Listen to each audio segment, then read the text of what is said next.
This is the official MDP land acknowledgement. Washtenaw County occupies the ancestral, traditional, and contemporary lands of the Anishinaabe of the Three Fires Confederacy, the Ottawa, Ojibwe, and Potawatomi.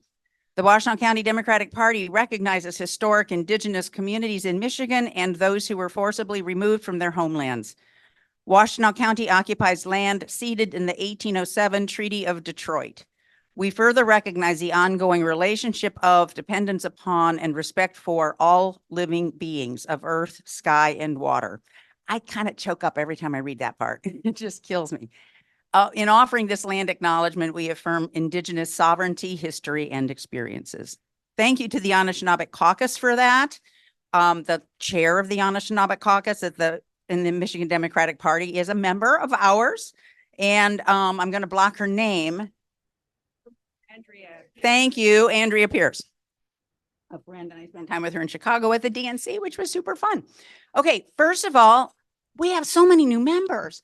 All of you new members, stand up. Stand up. We are so happy that you're here. And all of you old timers, I mean, whether you're old or young, but whether you've been here before, please welcome the new people. When I first started coming to these county party meetings several years ago, I felt really like an outsider. It took a minute to, like over and over and over to really start to feel like I was welcome and I had a role to play. So all of us who are old timers, our job is to welcome everybody because everybody has a role to play in this amazing election. I know you've all heard it, but I'll say it again.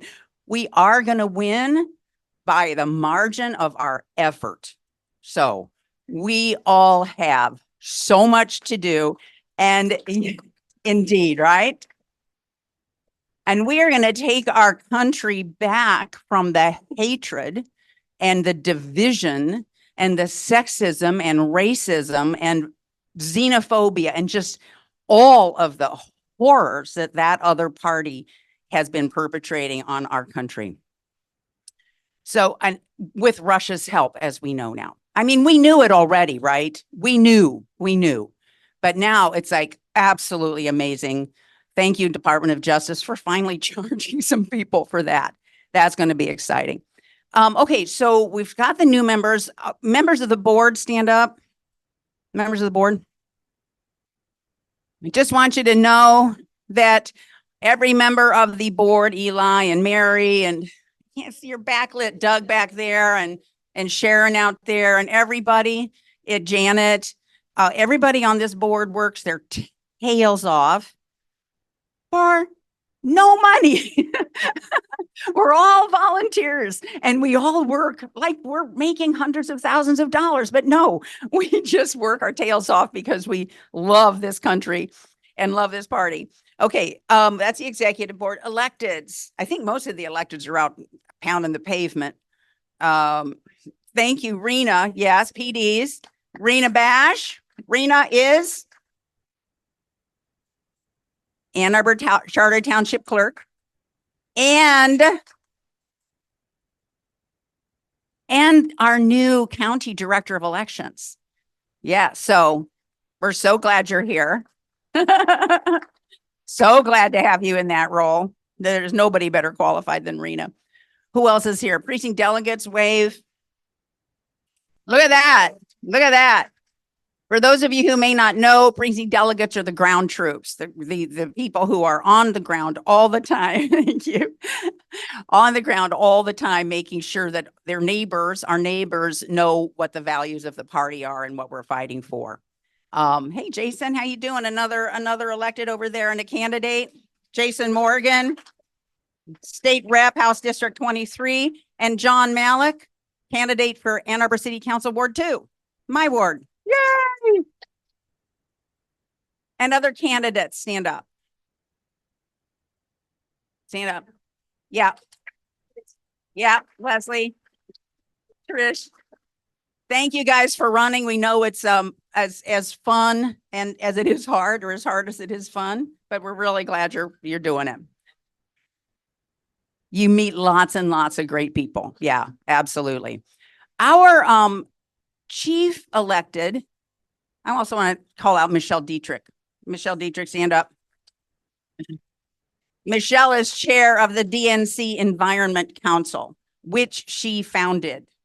We wouldn't have an Environment Council if it weren't for Michelle Dietrich. And she puts together the most amazing programs. So, okay, I've probably left people out. I'm really sorry if I did. Debbie, where's Debbie? There she is. Hi, Debbie. All right. Our favorite person, our favorite elected. You gonna come up?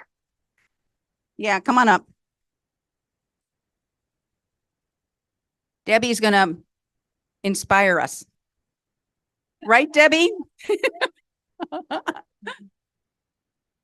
Thank you, Theresa. Does Theresa do a great job as chair of Washington Dems? We really do. And I really think it's great to see this kind of turnout on game day. So I've already been to the tailgates.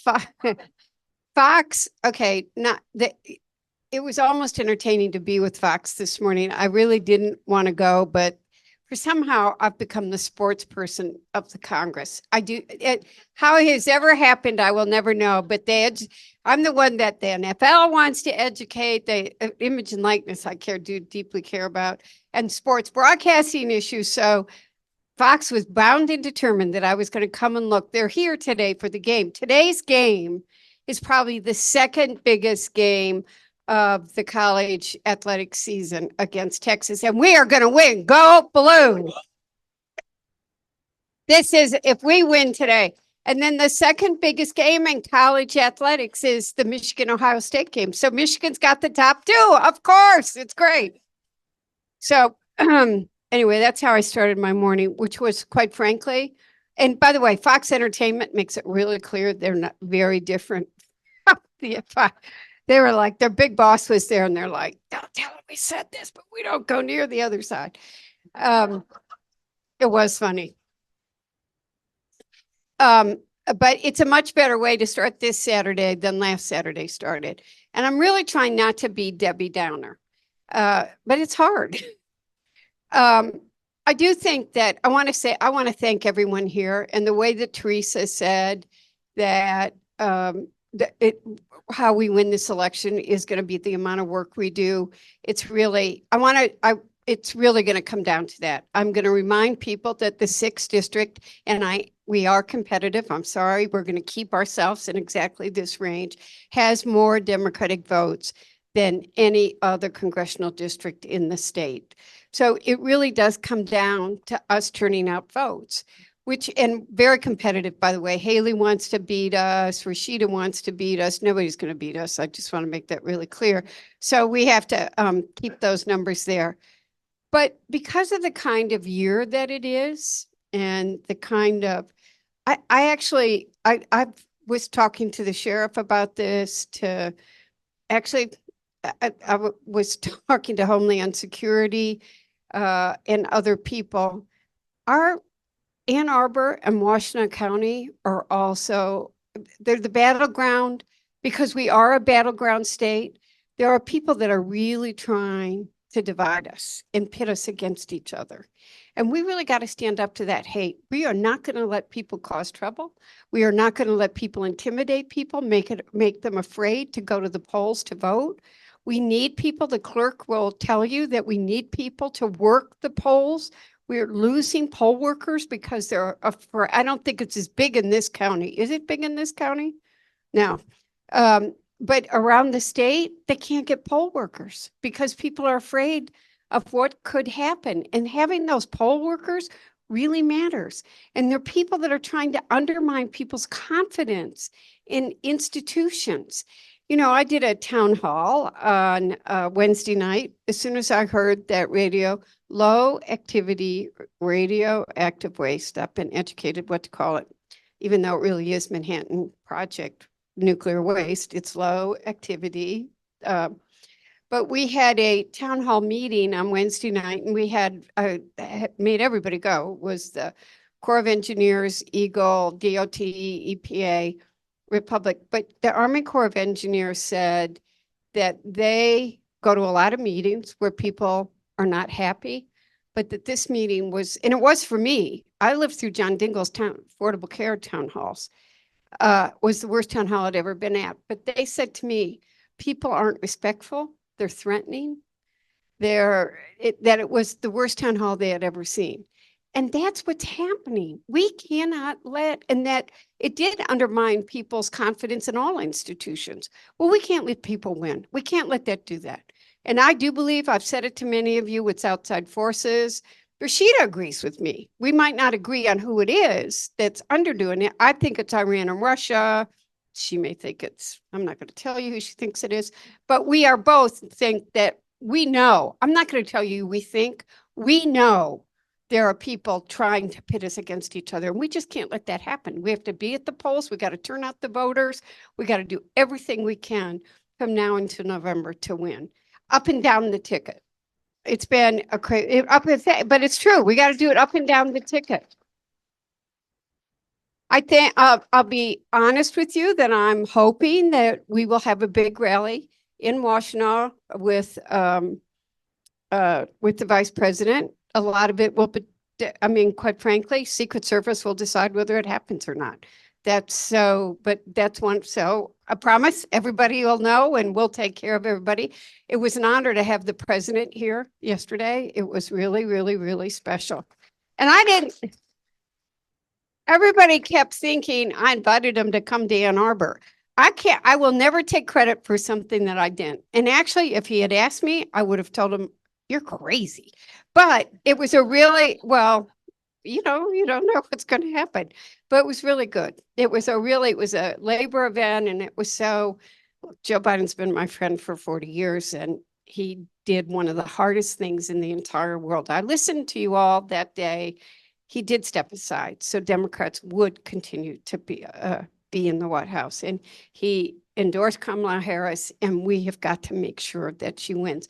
And we got 60 days, and they're really going to be going after her. So I also think you're going to football season. I said to them, is it really good to be cheering all the time? But Tim Walz wants to come to the Minnesota game. And so we'll see, but and we might even have the second gentleman at the UFC game. I'm probably not supposed to be telling you this, but and I keep saying to all my colleagues, why is Go Blue not a good cry for the fall? I mean, I think it is.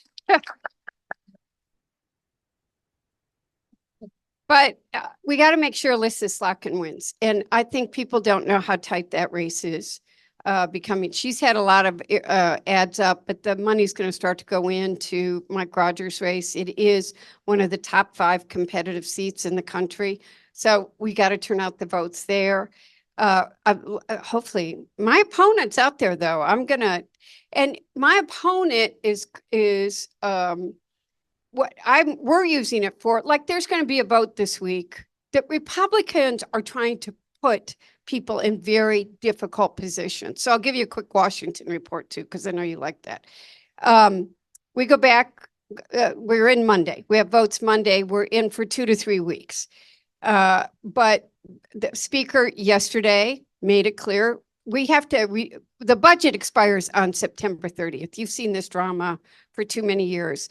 And now, unfortunately, in the last 12 hours, people are saying they think, I dare them to do this, but that we could end up shutting the government down again, which would be the most irresponsible thing that we could ever do.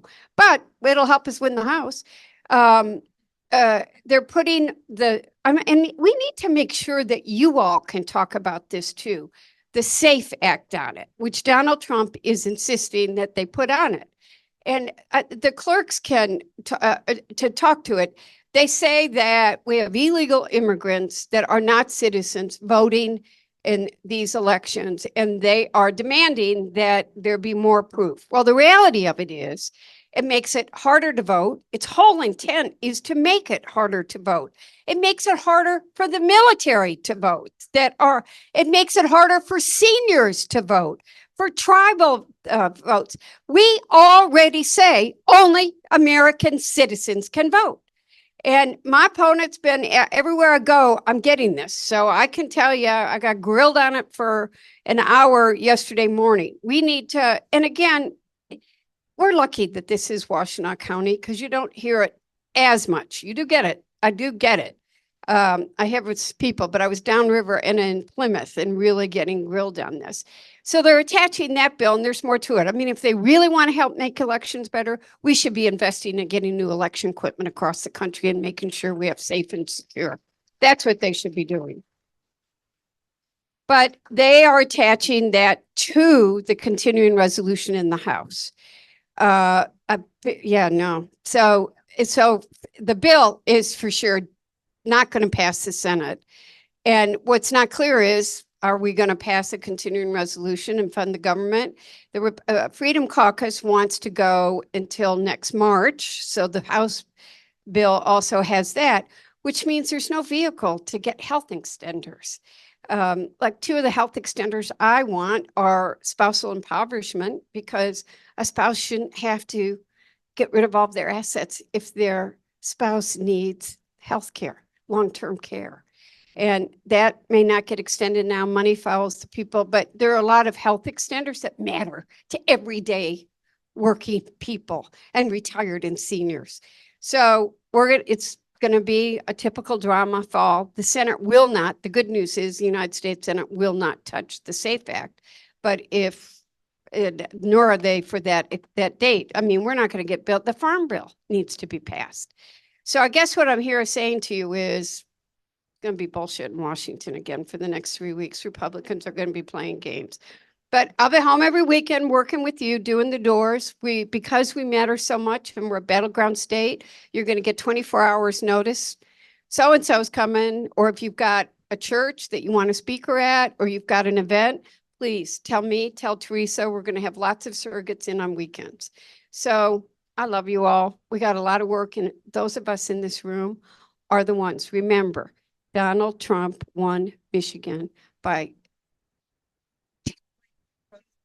2.2 votes per precinct. I was going to say 10,500, 704, but who's counting? But that's what, it's up to us. We're here on a football morning because we care. And I'm lucky to have all of you as friends and to be part of this group. The future of democracy is at stake this year, and I don't want anyone to underestimate how serious it is. So thank you. Is that the report you wanted?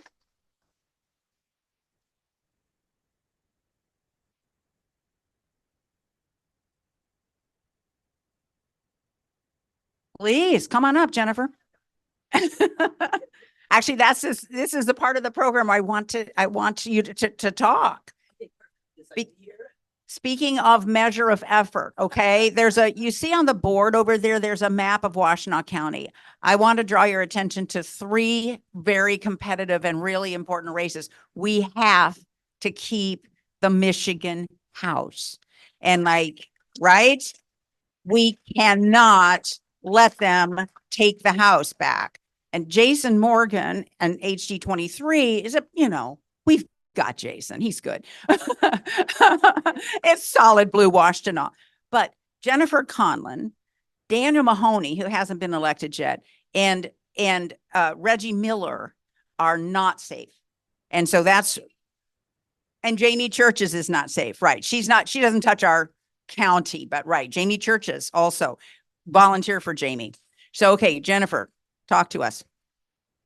Yeah, so I'm in House District 48, which goes from northwest Ann Arbor into Livingston County. So I have from Ann Arbor to Howell. So very progressive to very conservative. And then I go into Western Washtenaw. So this was drawn as one of our kind of 50-50 districts when we had voters, not politicians, and we were able, because of this district, to flip the House. It was one of the ones we needed to do to get our 1 vote majority, which we now have to keep. So obviously I am campaigning very hard. I'm canvassing every day because I spent a lot of time up in Livingston County trying to switch my moderate Republicans, many of whom are there, and women particularly who care about reproductive rights. And I spend a lot of time up there because I need to get those people to come on board for me. And on top of it, you know, basically they care a lot about environmental, you know, issues there. I have the chain of lakes. And so I think I can do it again, but this time Trump is on the ticket. And obviously in the Livingston County area, we do have a lot of MAGA Republicans, but there are also a lot of good Republicans. So I want you to know that. So any help anyone would like to give me, we canvass every single day. And Sarah Tamarkin, my campaign manager, is over here. I'm afraid I can't really stay, but she has volunteer sheets. And it's a beautiful district. So it's actually really fun to canvass in the fall. And most people are pretty nice, even if they don't want to vote for you. So it's been a good experience. And so, yes, I hope that I see you all out there. Thanks. So everybody, see all those QR codes over there? Thank you to Julie Luton. Julie, where are you? Raise your hand. Just say hi. Amazing new volunteer. I totally rely on her. All of these QR codes are to sign up to work for Reggie. I mean, to work for Jennifer, to work for Reggie, to work for Daniel, and so forth. So we'll be referencing all of these things to do, all of these measures of effort to do, and you can find they're the same sets. Okay, there's one set on that side, one set on that side. Voter protection. And that's voter protection. Okay. Oh, thank you. Okay, great. Okay. Now, where's Reggie's team? Come on up and tell us why Reggie's important. Thank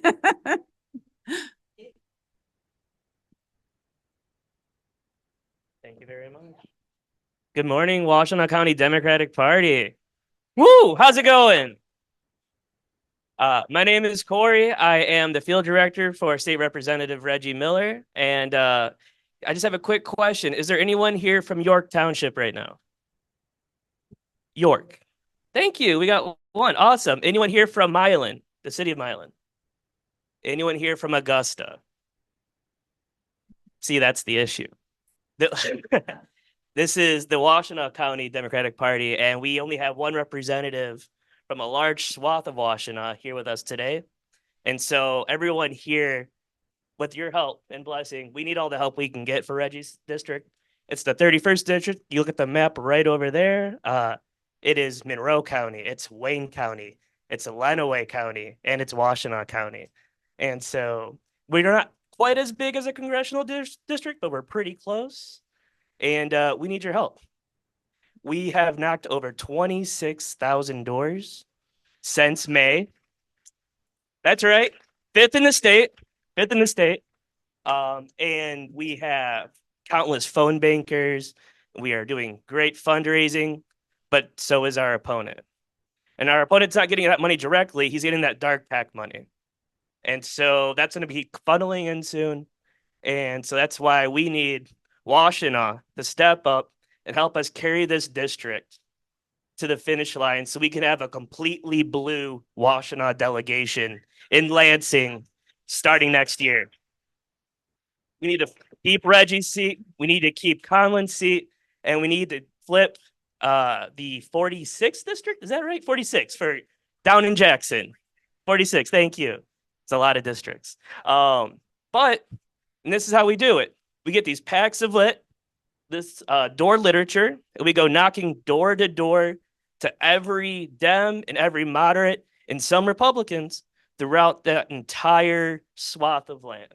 Because we have Van Buren Township, Belleville, Milan Township, Dundee, Augusta, York, and Raisinville Township, and Milan Township, and Mackin Township.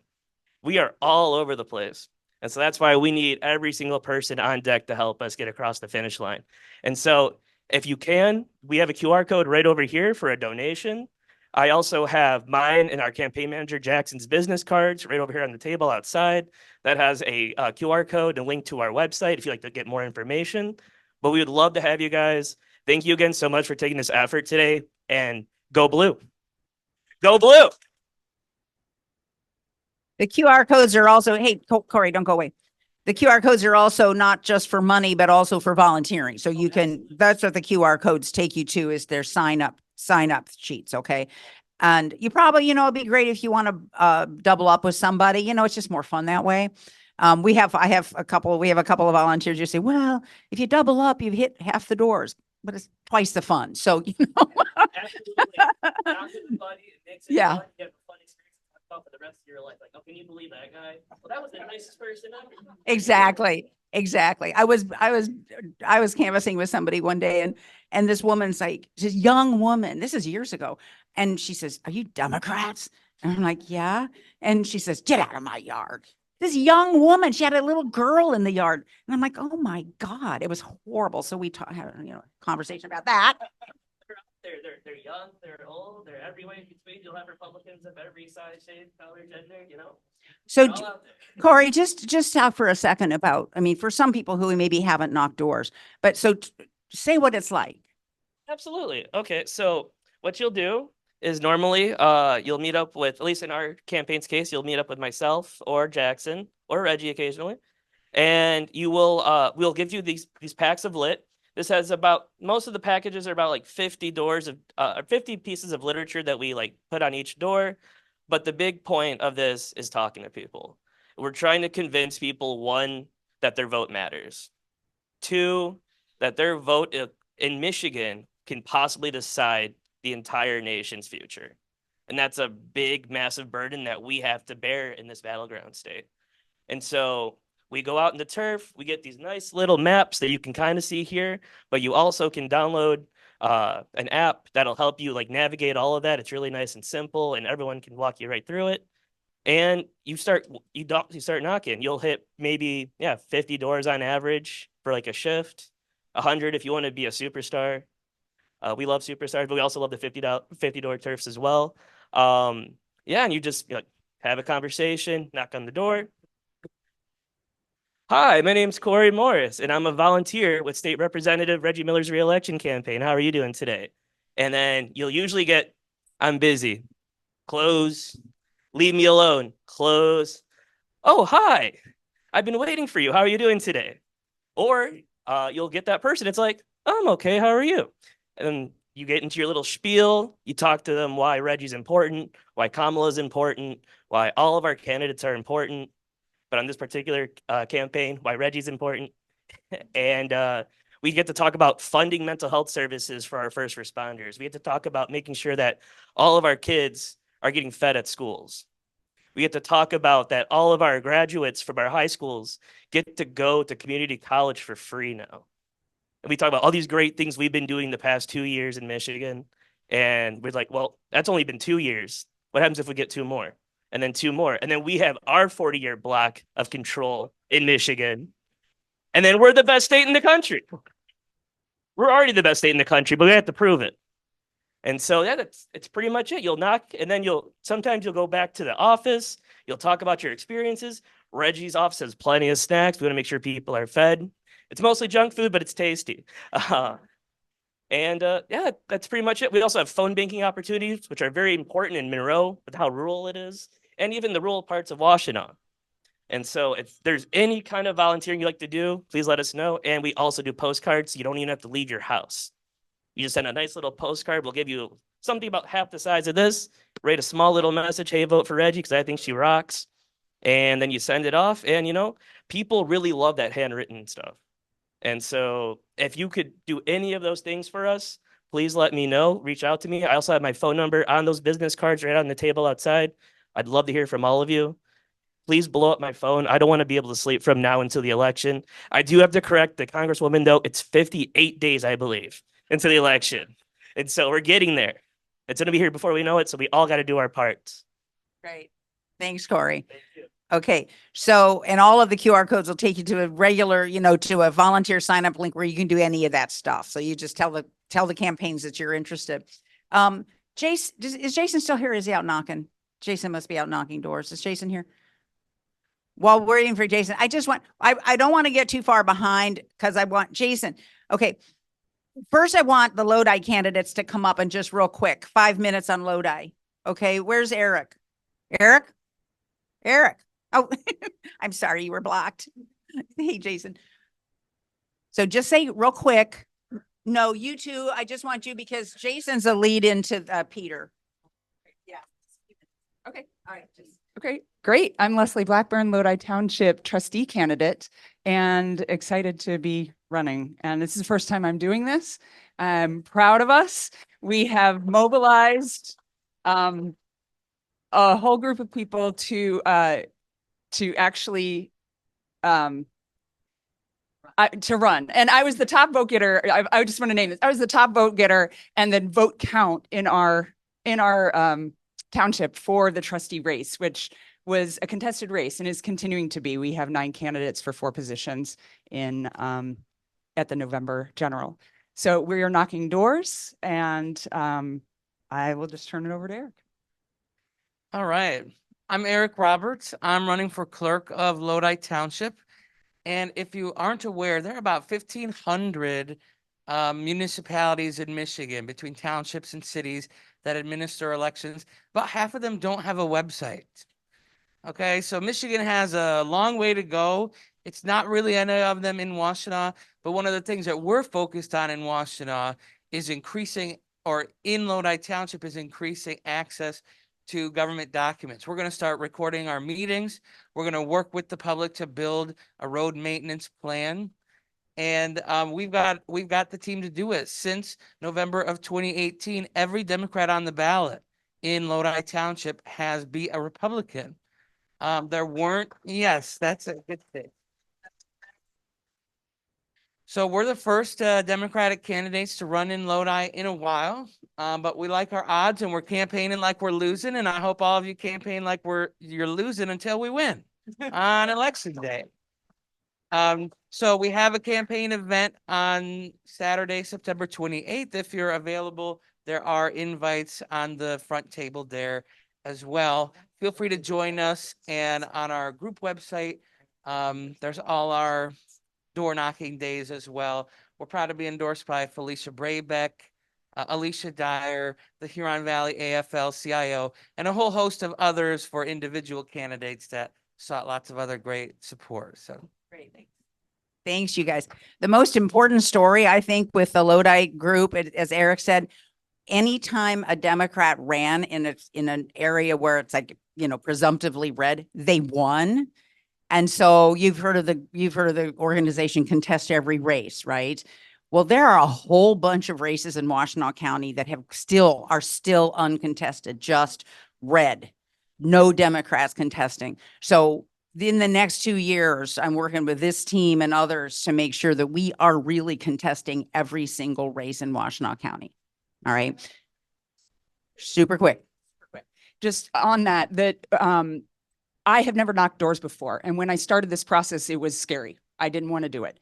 And actually, as I've connected and sunk in with people, I found even a case of, hey, this person supports Trump. I don't know. And then as we had the conversation, she was scared. She didn't know. She's like, I just didn't know any Democrats. And I'm like, well, now you do. And she's like, oh, great.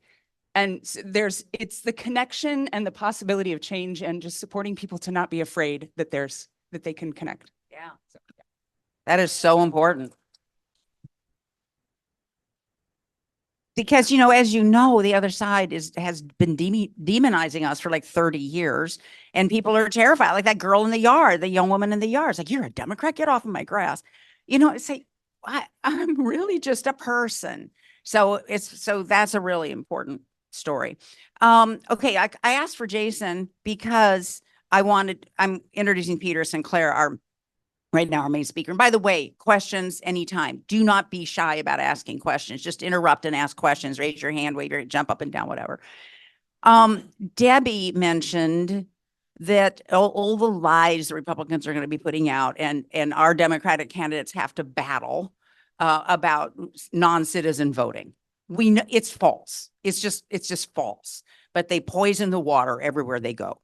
Another thing like that's happening here in Michigan is about the unprecedented, the historic environmental package that our blue legislature passed this year. Yay for the legislature. Thank you. Yes, that's an applause line.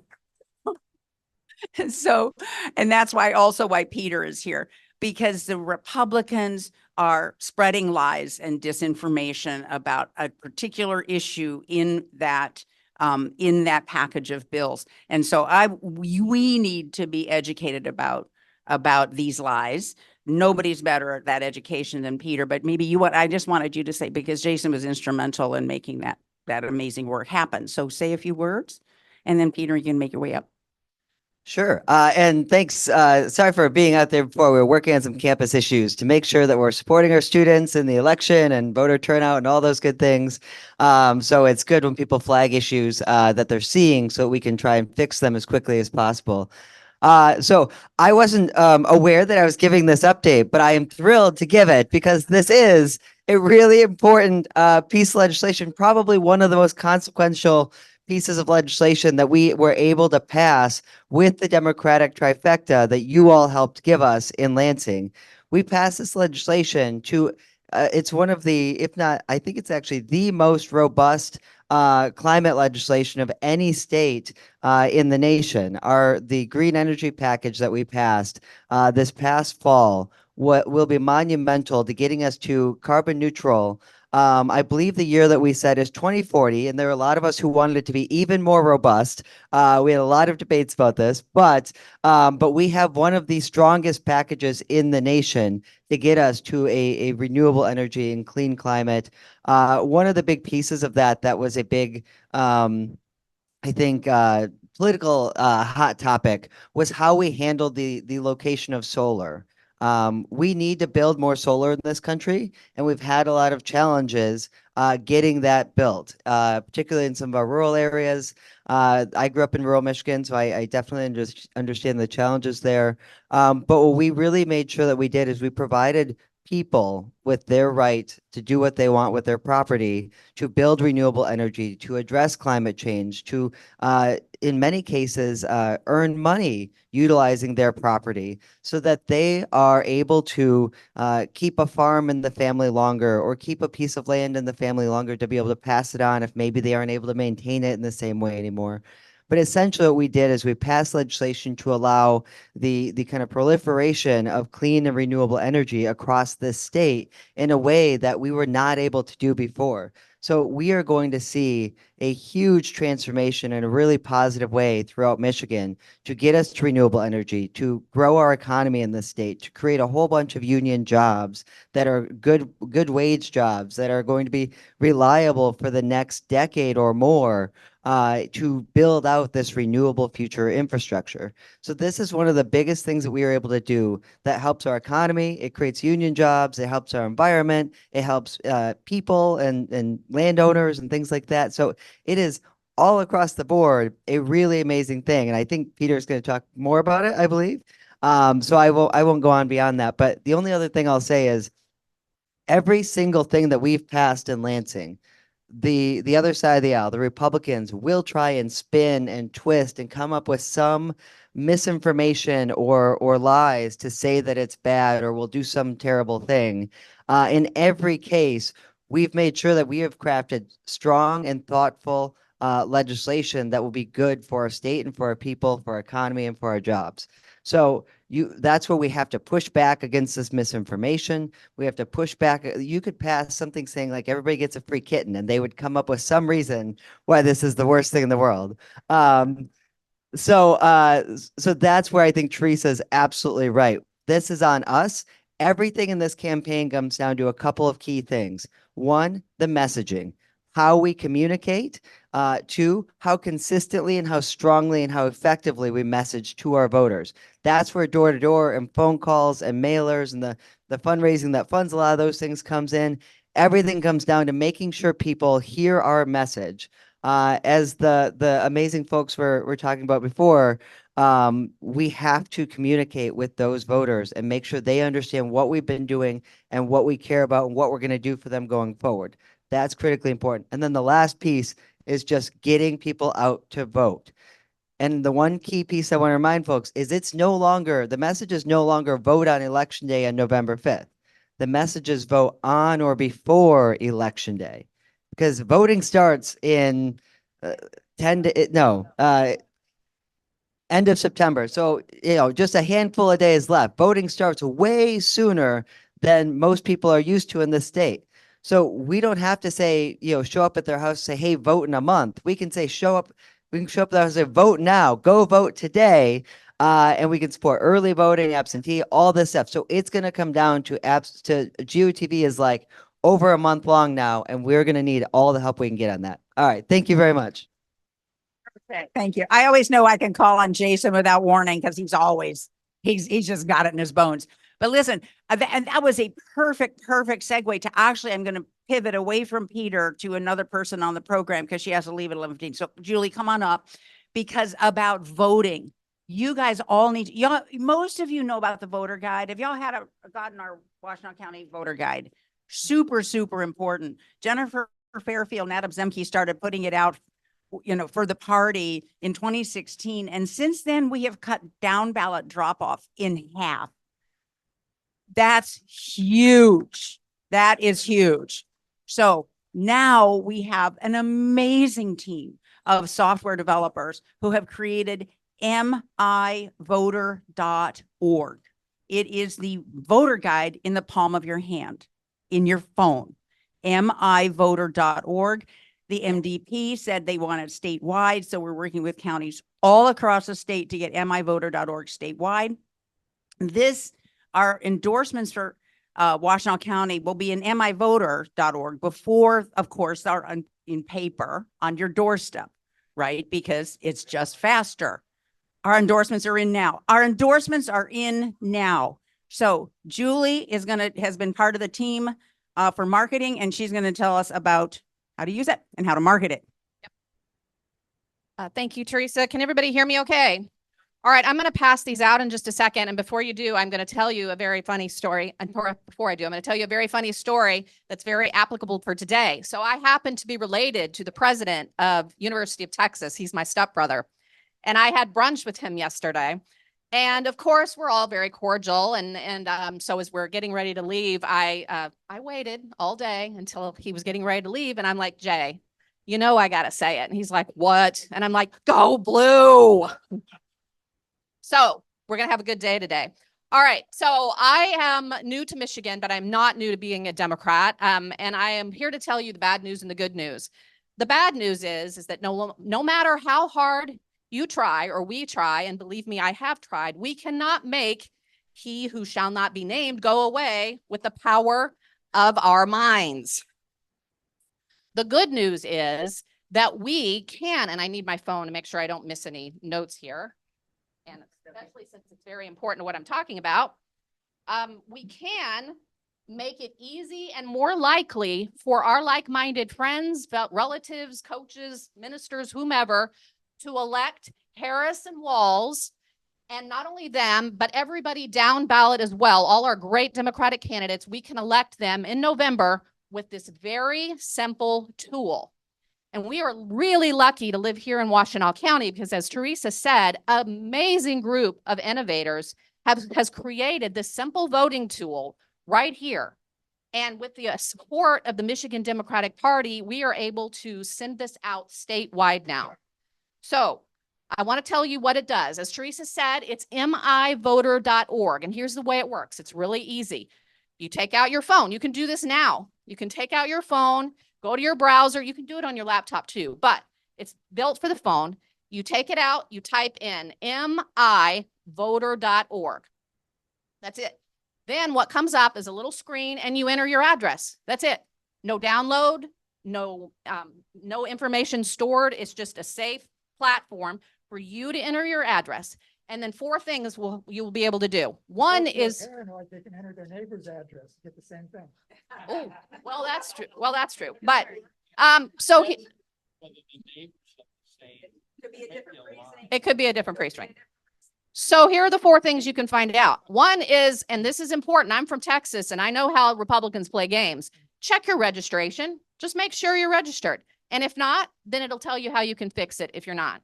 Secondly, you will find out how, when, and where to vote. So early voting locations. I understand that's fairly new in Michigan. We have that in Texas, but it's fairly new here. Where your drop boxes are. We don't have that in Texas. And and just where you can go to vote, where your polling location is. So the third thing that Theresa mentioned earlier was you will be able to see what's on your ballot. So you can see everything from the very top all the way to the local races. And importantly, you can see who is endorsed by the Democratic Party. That's a big deal for us. And then the last thing you can see is you can see who your current elected officials are, who you can ask your questions of, their contact information. You can give them your opinion. So now that's really awesome. And it sounds super simple, right? Everybody's nodding. It's super simple. It's not hard for you to do. And it's an amazing thing because I think we're here in for a voting revolution right here. And it sounds simple, and it is, but the thing is because it's simple, it has the ability to make a huge difference. But, and this is the key with everything that all speakers have said before me, it only has the ability to make a difference if we make a difference. We have to put in the effort, the margin of effort, which is up on the wall. So what I'm going to ask you to do, and I'm going to give you a chance to answer any question or to ask any questions you have. I'm going to ask you to take out your phone and do that. But then when you're done, after everyone has made their amazing speeches, go home and follow, and share mivoter.org on all your favorite social media platforms, all of them. And then, and here is the key, as several of the candidates have said, talk to people, talk to them, email them, text them. I don't care if you rent a banner that flies across the sky in Michigan. I don't care.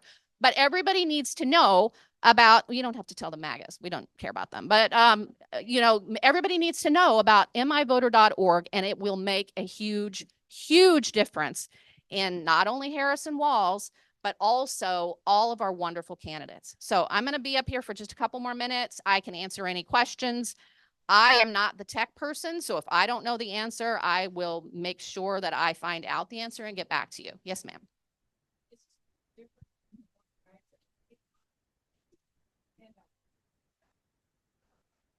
The same information will be in that, but it's right here in the palm of your hand.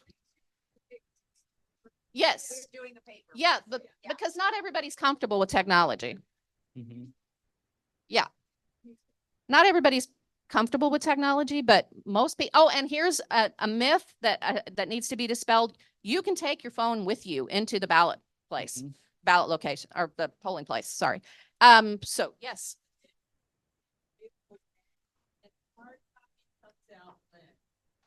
Few weeks. Okay. And there's among the QR codes on both sides, again, same set, different sides, is a QR code to sign up to help distribute the voter guide. We have, a couple years ago, we mobilized almost 1,000 volunteers to deliver tens of thousands of voter guides across this county. It is a huge amount of work. So please sign up. Janet here is a co-chair of the precinct organizing committee. She can. Is there an area captain in the room? Sharon, oh my God. Area captains. Yeah. I mean, oh my God. Yeah. Thank you, area captain. That, organize volunteers and get paper voter guides into volunteers' hands along with rubber bands. Yeah. Yeah. So anybody else have any questions? Yes. So 1 sec here.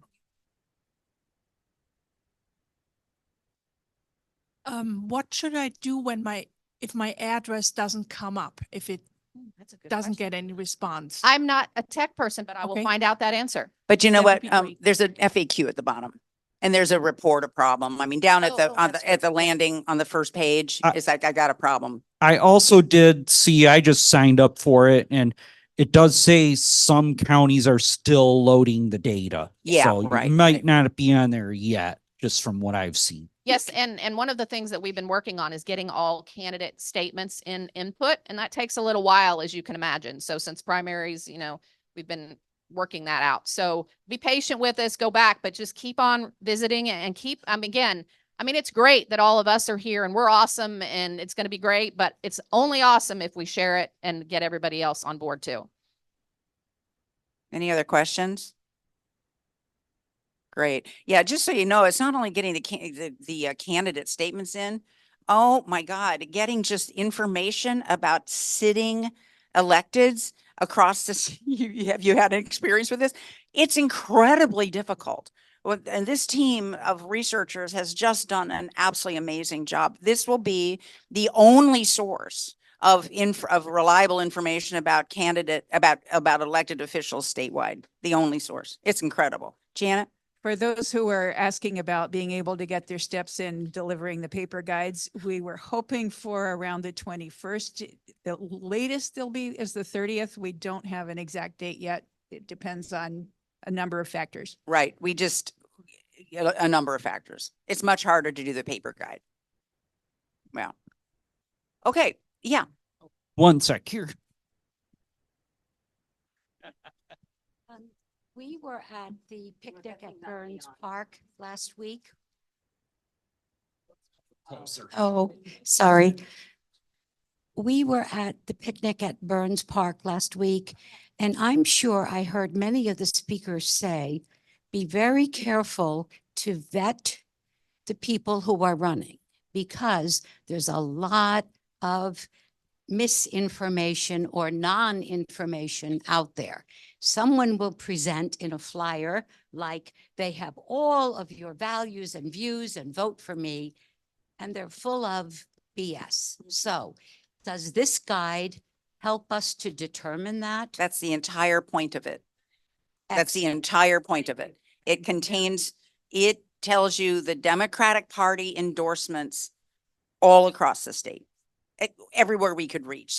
You know what, you guys, we have a really amazing county party. I mean, not very many people have a county party like this. And I'm crediting Chris Savage, the former chair, who was instrumental in getting this party set up. But a lot of counties don't have much of a party. So we couldn't work with every county.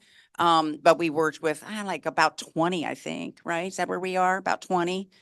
Somebody else had a hand up. Yep. Right. Hold on one second. And then I do need to move on to Peter. Okay, I understand the lateness of printing, newspaper person here. So is it overstepping while we're canvassing and knocking on doors to actually walk someone through how to use myvoter.org? It is so because not overstepping. that's so urgent. No, I mean, it is so exactly what we want you to do. okay. 100% what we want you to do. There's more flyers up here if you didn't get one. No, that is, thank you for asking. That's actually, Glenda, that's exactly what we want you to do. Okay.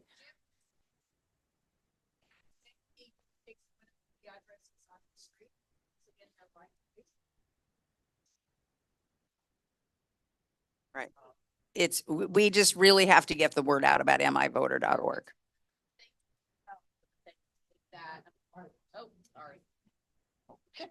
It's important that, I mean, it's great to show them how myvoter.org works, but they need to do it themselves so they can take it in with them to the polling location and to share and encourage them. Share.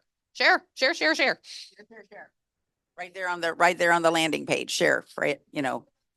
Yeah, thanks, Julie. I just want to say Julie's one of these new volunteers that Sharon has helped us find. Sharon's our volunteer coordinator, who has totally changed the landscape. So please step up and volunteer. Sharon is the volunteer coordinator back there in the back with a mask on, and she will find the right place for you in this party. Okay, finally, Peter, come on up. Sorry. So again, back to the lies, the Republican lies about the climate package. All right.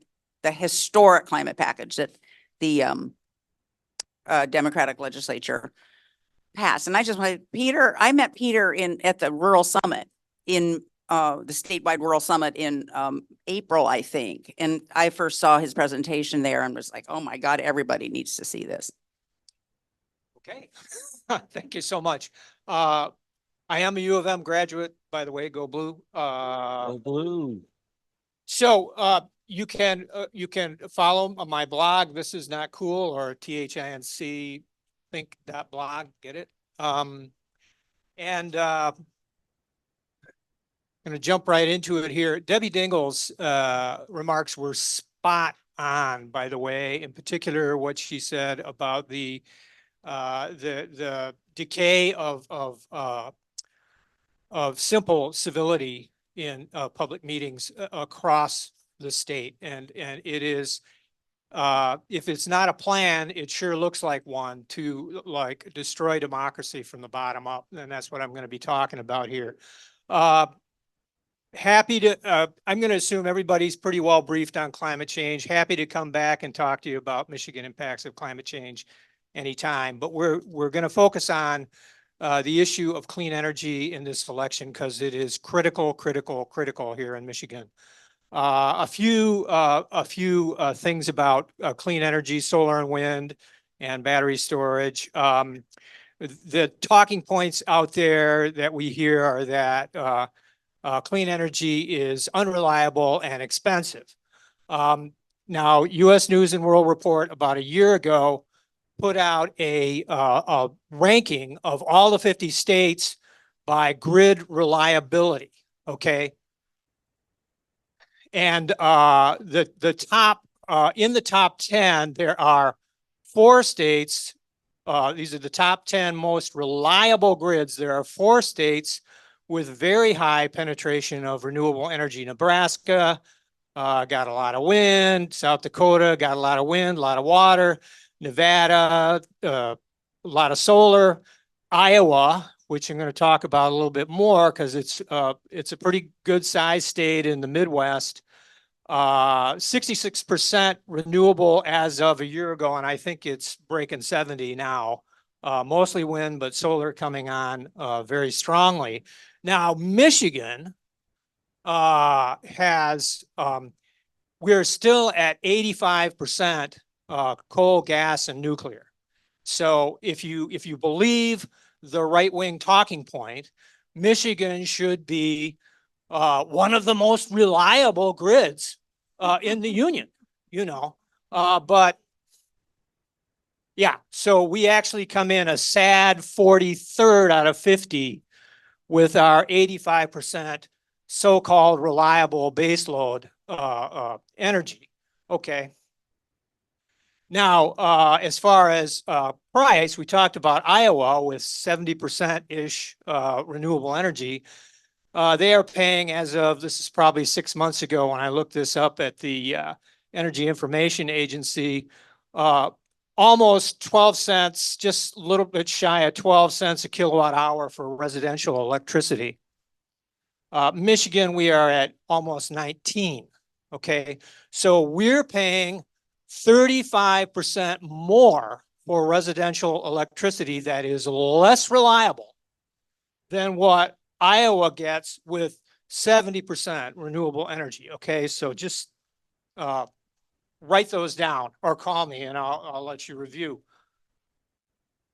Okay, so I have been going around rural Michigan for a number of years now and talking to the rural landowners, primarily farmers that the young man was talking about here. Most of these guys are conservative MAGA Republicans, okay? We probably have, I probably have very little in common with most of these guys on most issues, but the farmers in general want clean energy. They want to site it on their land. They want to diversify their income because farming is tough and it's only getting tougher. They're getting $3, $3.50 for corn now, which is the same price they were getting back in 1980s. And everything else has gone up, okay? These guys are desperate. That's why the suicide rate for farmers is so high. And when I come in there, I don't pretend to be anything other than who I am, what I am. I want to help you get that wind turbine. I want to help you get those solar panels on your land. And they are ready to talk. And so I'm going to introduce you to Mike Cockrell here, a farmer in White Lake Township, Michigan, was supervisor of that township for 10 years until the issue of solar energy came up. And then outside forces became involved, as well as a massive disinformation machine online and everywhere else. And he was recalled from the board, and he is fighting right now for his right to have solar on a portion of his land. What's the advantage for a farmer to have solar on his land? Well, for me, it's really a no-brainer. Like I said, I'm fourth generation, and my great-grandparents, my grandparents, my parents, and my wife and I have worked pretty hard for this land, and I don't want to sell it. And this was a way for me to keep part of the farm in farming and get a better income and a steady income, that would not be related to the weather or to politics or anything else, or markets, or what happens in the other side of the world would not affect me on this portion of the farm with solar. So it was a really good thing for us. For the most part, it was really not a better deal than a good year on the farm. But the problem is with farming, it's not every year is a good year. And some years you borrow money to stay in business, or you rob Peter to pay Paul to get to the next season, or next crop, or the next sale, or the market up or down. It's really something that works out pretty well for a farm. Can we turn these lights down so we can see the screen a little bit better? Okay, great. All right, I'm going to introduce you to Jed Welder, Montcalm County, which is in west central Michigan. Jed grew up on a farm that he now works on. When he was 17 years old, he was a bit of a delinquent. He ran off and joined the Army Rangers, spent 20 years doing stuff that if he told you what it was, he'd have to kill you.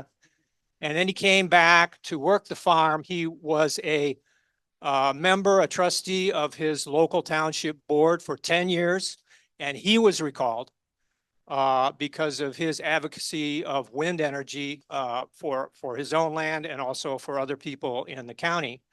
And this is where it's really interesting, because I interviewed a whole bunch of people in Montcalm County, farmers, and I believe those interviews were important and instrumental for getting this energy package passed, in particular with the siting reforms, which are a critical part of that legislation. And it's designed to help these farmers. And it is helping them. We're not out of the woods yet. But anyway, I want you to hear from these folks the kind of pressure that they have been under. A campaign of abuse, harassment, and even physical threat. All of us who have been out in the field advocating for clean energy in rural areas have been threatened, either legally or physically. So it is unbelievable what is happening out there to clean energy, and it is not an accident. And we'll go into that, but listen to the stories. There are these organizers that come in that are totally invested in the destruction of wind and solar and the destruction of local communities that might support it. Those people don't have good intentions, and those people have a certain agenda. Those people come into these rural communities and tear them apart and leave. That's real. These Either national groups or state level groups that come in and help these advocates organize, and they have a template. All the signs that they put up on the roadside and all the websites look the same, and they're the same stock photos of a wind turbine on fire that have been used hundreds and hundreds of times over. If you look at the things that are being presented on our community, you'll see those same exact tactics, whether it's in Ohio or Indiana or wherever you're talking about. Same exact information being shared Facebook to Facebook, same stuff being shared at township meetings. That's the scary part. I honestly don't think that the neighborhood people thought this up by themselves. I said right from the start that you guys are being coached. A lot of the stuff that they ask you, like, where'd you hear that from, or how do you know that, or they're being coached. I'd been on that policy planning commission for the 20 years or whatever. We had never had an issue such as this come to be, and I think they're being, I don't know if coached, you want to say, or influenced from a higher up entity. Somebody must be encouraging them to make sure that they have something to say about it, trying to talk it down. And they have this set piece where they come in and they tell these groups that they have to overwhelm the townships with emotion and flash mobs and near riots and yelling and screaming and intimidating local elected officials, intimidating farmers, intimidating anyone who stands up for property rights and stands up for what we believe might be the future. Okay, Jim. Okay, so real quick, these energy facilities are cited under the Michigan Zoning and Enabling Act, okay? And Jim? No, don't make it go away. Okay, so anyway, the Zoning and Enabling Act, if you can just click it one more time, there you go. Okay, it says a zoning decision shall not have the effect of totally prohibiting the establishment of a land use within a local unit of government in the presence of a demonstrated need for that land use within either that local unit or the surrounding area within the state. In other words, we're seeing a whole lot of these ordinances with poison pills in them that make it impossible to build solar or wind. And these ordinances are illegal, okay? But because the law does not have any enforcement teeth other than if someone files a civil lawsuit, the farmers don't want to sue their neighbors. And the developers don't want to get involved in a 5-year legal campaign. They move on to lower hanging fruit. So these ordinances have been standing and blocking clean energy because the fossil fuel industry shrewdly identified these tiny township units as the choke point where they can block clean energy. And it has been successful. Jim? Okay, so as we all know, Michigan passed this incredible suite of bills, including the siting reform aimed at this problem. And along with J.B. Pritzker in Illinois and Tim Walz in Minnesota passed similar siting reform legislation all in the last year. So everybody's seeing this problem, and I have traveled all over the Midwest. I will tell you, Michigan is renowned as being perhaps the worst for this kind of activity. All right, so real quick, this is the reason that citing this stuff is so important is because if you look at the cost of energy, the relative cost of energy, solar and wind come in, as I've already indicated, as the cheapest new electricity that you can cite. And what's more, it's available now. We don't have to wait. It's ready to go. It goes up fast. And we need to get more electricity on the grid because we're shutting coal plants down right now because, among other things, they're killing people, not to mention greenhouse gases. But it is critical that we get more clean energy on the grid as quickly as possible, or we're going to run into some real crunches in coming years. And that will be used to try to destroy the whole clean energy transition. Okay, next one. All right, so this is the Act, Act 233, Public Acts of 2023, PA 233. That's the only thing you need to remember. Now, the talking point that you hear about this legislation is perversely that it's some kind of land grab by Governor Witless, and as she is called in some circles, and that they're using some kind of eminent domain. In other words, the state taking the land. The story is meant to go out to people who are not familiar with the issue, particularly people in suburban and urban areas who don't know anything about this issue. They want you to believe that somehow the state is taking land from farmers. You just saw the farmers. They want the clean energy, okay? So What is in fact being done is the use of their land is being taken from them, okay? And in fact, the bill 233 specifically says does not confer power of eminent domain. No farmer will ever have a solar panel or a wind turbine on their land that they have not negotiated for and got a good, predictable price for the next 25 or 30 years. It is not happening. It is not in the law. So bear that in mind. Jim, next one. Okay. In fact, it is very important, and this is part of a larger Sun 101 presentation that I give, but I want you to understand this. The farmers were saying, this is important for me to diversify my income so I can keep my land in the family. Because if I don't keep my land in the family, I have to sell it to a developer. A developer is going to pave it over and bring strip malls and traffic and burger joints and concrete and subdivisions, and it will never, what's that? Parking lots, and it will never be the same. It will be gone essentially in human terms forever.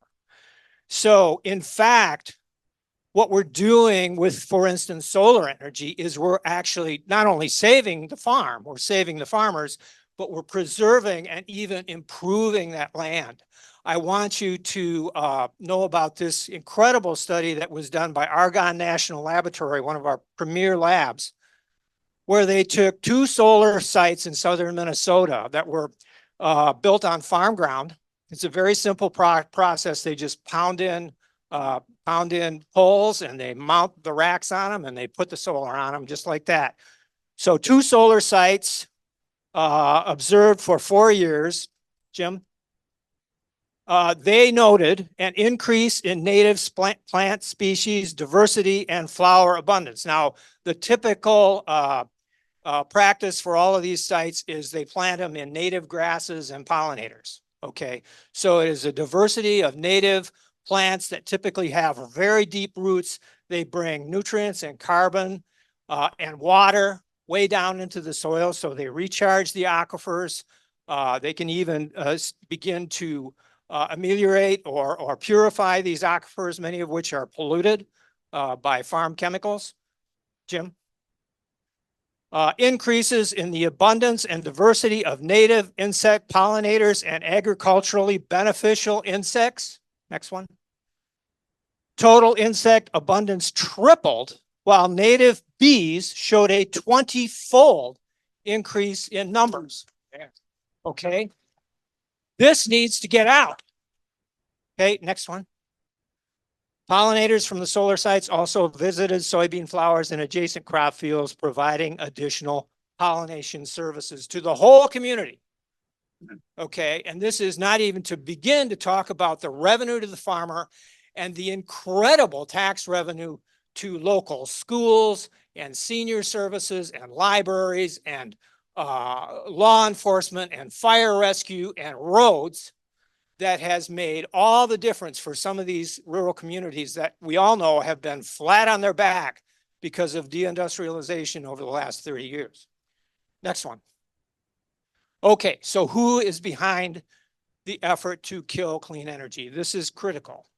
I can't tell you everything that I know because I don't have time, but I want to give you a kind of a shorthand by identifying some of the key players and their connections so you can understand who these people are. Next one. Okay, we have a guy named Kevin Martis. He's based down in Lenawee County. He is a county commissioner there. He was a land developer, a real estate speculator. He lives in Lenawee County. 12 years ago, 14 years ago, there was a plan. Farmers were trying to get a wind farm in there, which they desperately needed. It was going to save some farms that Mr. Martis had his eye on for development. So it pissed him off. And he got involved as an anti-wind activist, went to Washington, D.C.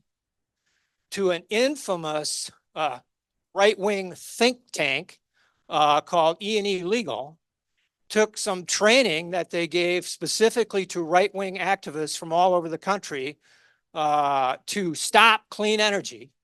And he was a star pupil. And he is known throughout the Midwest, where he has been spending enormous amounts of his time traveling for the last decade. He says completely on his own dime. Nobody believes that. Next one. Okay, now I'm going to show you real quick. This is where the interconnections become very interesting. This is a anti-wind meeting at Seneca, Ohio. And you're going to see, you see Mr. Martis in there, and you're going to see another gentleman there who will introduce him.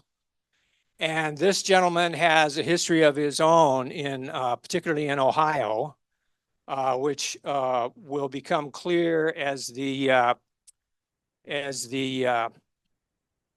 video plays. Towards the end of it, I have clipped on a news report from a Cleveland TV station that will explain who the gentleman is and what his background is. So go ahead and play that. Yeah, thanks.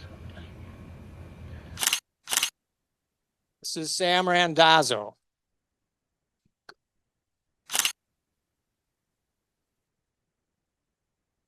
And there's Mr. Martis. Hello, my name is Sam Randazzo, and I'm from Ohio, where we're still celebrating the victory last November.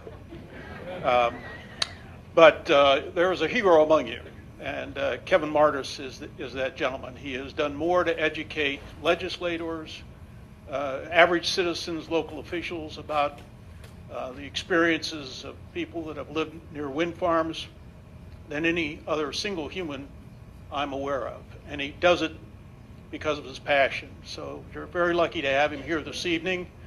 And he inspires me quite often.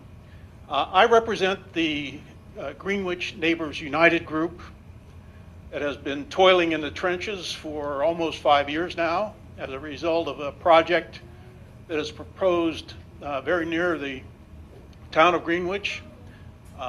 And I'll talk a little bit more about the experience from that case. I am not paid by the Koch brothers. In fact, I'm lucky to get anything in the way of payment. New developments today in the ongoing federal bribery investigation involving Ohio's billion-dollar bailout of First Energy's nuclear power plants in 2019. Today, the former head of the Public Utilities Commission of Ohio surrendered in federal court. Sam Randazzo pleaded not guilty today to bribery and fraud charges in connection with a $60 million bribery scheme that also sent Ohio's former House Speaker to prison for 20 years. The FBI says Randazzo accepted more than $4 million in bribes from First Energy for his future help at the Utilities Commission.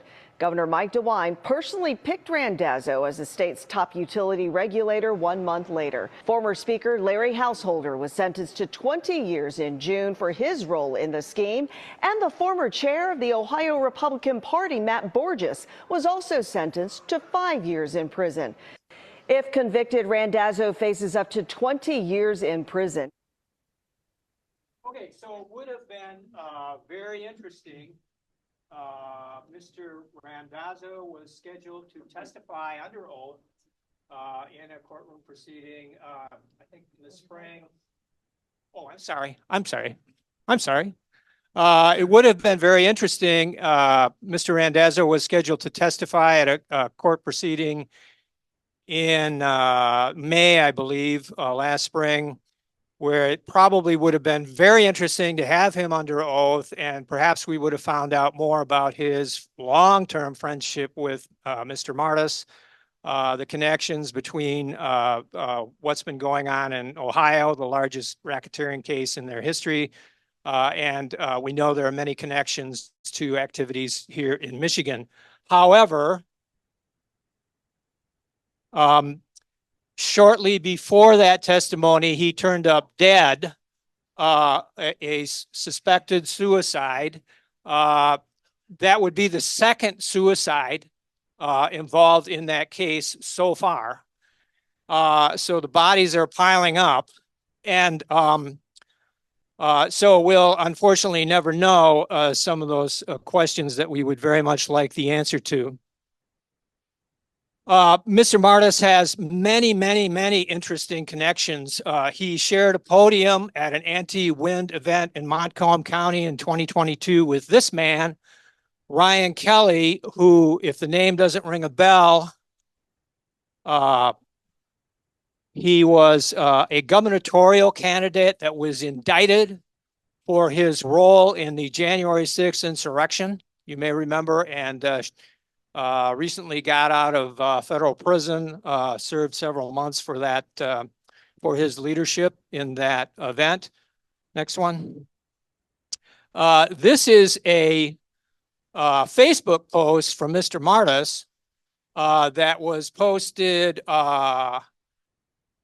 shortly, well, this would have been in 2020, in May of 2020. He says, click it one more time. He says, I don't condone this at all. This is a picture of a burned out truck from an anti-wind protest in Australia. He says, I don't condone this at all, but I have warned state legislators that the true cost of 40, 50, or 60% wind generation in any given state, like say Iowa, must include the cost of a new Capitol building. Okay, nice Capitol building you got there. Be a shame if something happened to it. Because I don't condone this, but folks won't take it and will resort to extreme actions. Maybe. This is stochastic terrorism. Okay, just so we're all clear. And this was just a week or two after, if you remember, the gunmen that forced their way into the state capitol and menaced the public and legislators in April of that year. Next one. So it's also true that there are many disinformers in Michigan's political establishment. Some of you may know who Matt Maddock is. He's a legislator from Milford, I believe. He was a major vector of disinformation about clean energy. He says the left hates farmers because we're making it possible for them to have solar. Next one.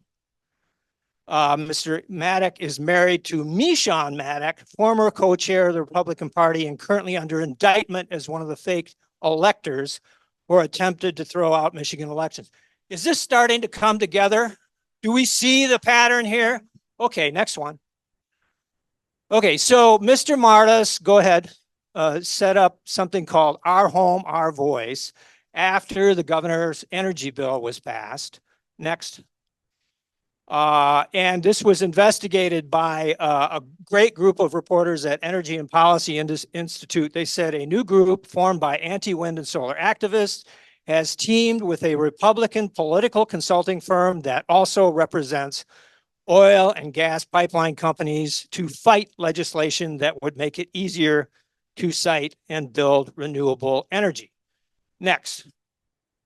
So, according to Kevin Martis, Our Home, Our Voice is a pure grassroots coalition of local officials and private citizens dedicated to protecting Michigan's longstanding right of local regulation of land use.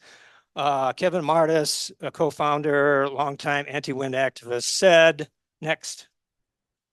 Our Home, Our Voice, he said, is funded entirely by rural residents and receives no industry support of any kind. Next.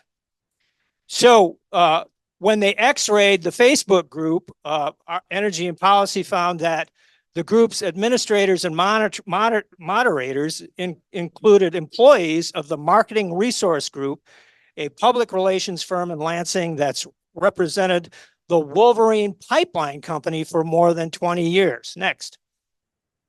The Wolverine Pipeline Company, you will not be surprised, is jointly controlled by the Mobile Pipeline Company, which is a unit of ExxonMobil.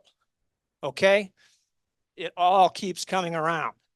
So this issue, they're trying to make it about local control, which sounds good.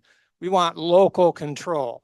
But there's never been local control of oil drilling, fracking, or gas pipelines. So these are not people that give a damn about local control. Never have, never will, because the fossil fuel industry has free reign, and they have eminent domain power to take your land and bring a pipeline across your farm. They'll pay you, but they're coming through. So this is never about local control. It's about Exxon control. Last slide. And this is a little text message I got from one of my farmer friends up in Isabella County. Here's a picture I took of a new house being built in front of a turbine in Isabella wind farm. Thought maybe you could use it to counter the anti-group who say no building is going on. Click it one more time. Yeah. And he says, thought you could use this maybe so somebody with a brain could see turbines aren't so bad to live near. Okay. So I wish I had more time. There's so much to talk about. We could do a 4-hour seminar. But this is why Reggie Miller is so critical and so key, because she is one of the courageous legislators who voted along party lines to help us eke out the victory on these energy bills and this siting reform. And she is one of the ones that are most threatened by this campaign of misinformation and disinformation by these dodgy characters who take advantage of, the Fox News and talk radio misinformation megaphone. And so we have to find ways that we can help. I've had several conversations with Representative Miller, also with Jen Hill, who is up in the UP, also similarly under attack. And the Republicans, they see this as a wedge issue where they can flip the legislature back to Republican control, and we can't let that happen. So you guys are in a key position here to affect that race, to help Reggie hold that seat. And I hope you can figure out ways to do that. And if there's anything that I can do that can assist you in any way, please let me know. Theresa's got my contact. But anyway, a few questions, maybe. Time for a few questions? Sure. Okay, here's what I'll do. I'm going to be the mic runner. I'll let Peter call on the people, and then I will, all right, hold on one second. Right. Is this on? Yes. Yeah. This has been a topic in my life for a long, long time. And for those in the audience who want to know, the two states, to no surprise, that are the most renewable friendly in terms of laws are the two coastal states, California and Massachusetts. And you can look that up, and a lot of the reforms that we're trying to get through here have already been done in those two states, and they have a lot of farms. But here's my question. What you just said, the Enabling Act 2023, is that in effect as of November 29th, and does it supersede local zoning ordinances? The PA 233 goes into effect on November 29th, like 1 year following its passage. And what it does, it doesn't exactly supersede local ordinances. What it does is it says that if you choose to zone out a legal use of land, that ain't legal. And if a developer has come in and they've made a good faith attempt to work with the community, there are carrots and sticks in the law that make it, they heavily incentivize the developer to compromise and come to an agreement with the community. And we're seeing that. in a lot of places. But if the community decides to dig in its heels, and some of these boards are just like MAGA extremists, they're going to dig in their heels. The developer can say, we're going to Lansing. We're going to put this before the Public Service Commission, and the Public Service Commission, which regulates our electrical rates and issues, which has many, long-standing PhD experts and understands these issues.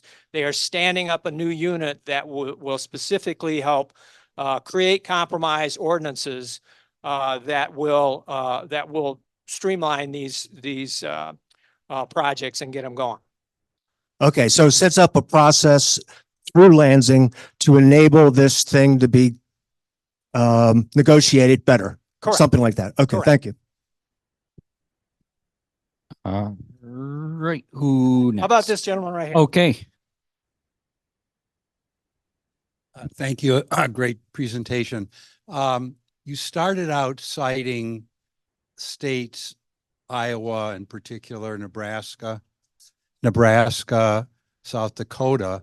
They're not exactly what comes to my mind when I think about liberal thinking and Democrats, but it seems like something good has been happening there. Why are the Republicans there more accepting, or I don't? Well, it's a very interesting thing. Actually, Texas is another one that is going to overtake California if it hasn't already, certainly in solar and probably already in wind. And that is a case of just like the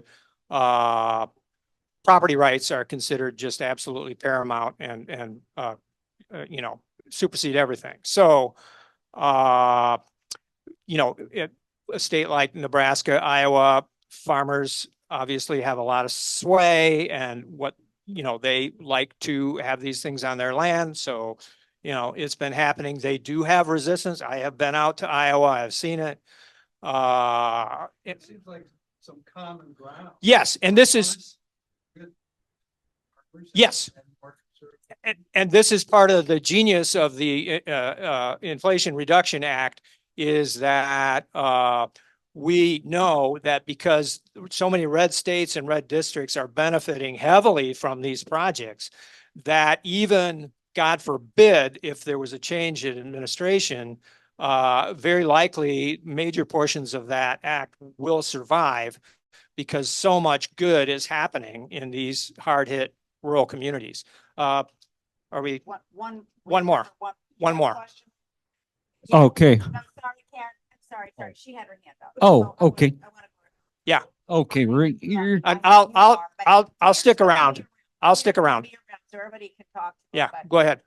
Hi.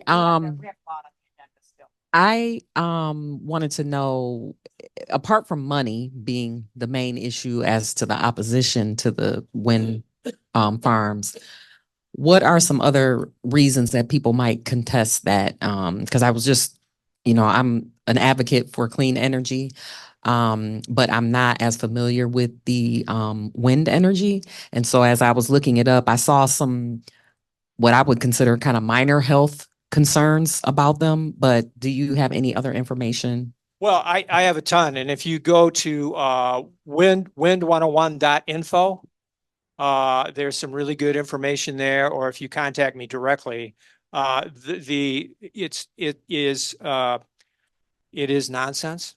It is, I'm trying to think of something. It's like wearing a mask will suffocate your kid or inhibit their brain development, or, it's along those lines that we're hearing. And then, of course, there is the underlying conspiracist paranoia about the clean energy is supposed to be part of the globalist plot to make us all poor, and it's all run by the lizard people and Bill Gates. That kind of thing is very strong. So yeah, it's a mixed bag. So thank you so much. I'll be around Peter, for a while. thank you so much. Wow. I heard a lot of gasping around the room. It's just so shocking. It's incredible. So thank you. So you guys, Peter, is it okay if we put your slides in the newsletter? Okay.